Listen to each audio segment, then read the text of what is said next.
Inače smo uvijek maske nosili na balove, međutim danas je došlo novo normalno pa ih nosimo na konferencije.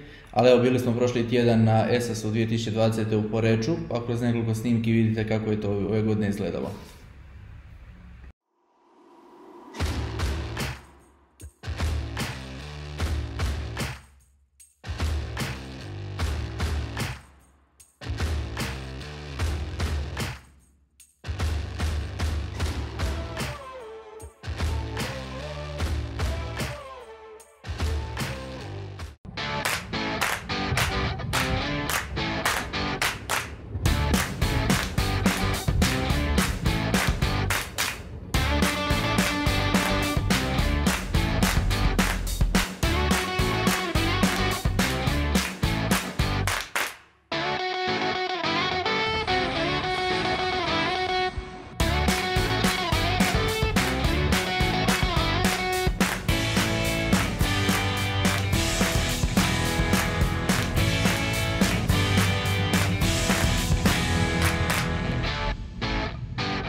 Prvi današnji predavač je čovjek kojem se također silno divim, nemam blage veze u marketingu, niti sam u području marketinga, ali nekako mi se čini da me već lagano trebala krenuti malo i u te vode, ne nužno da postanem stručnjak i za to, ali da počnem koristiti content marketing. Pa veliki molim vas, ESAS, ovim aplauzom za pamćenje pozdravite našeg prvog današnjeg predavača koji će nam pričati o content marketingu i kako to generira svašta dobro u prodaji, gospodin Ilija Brajković.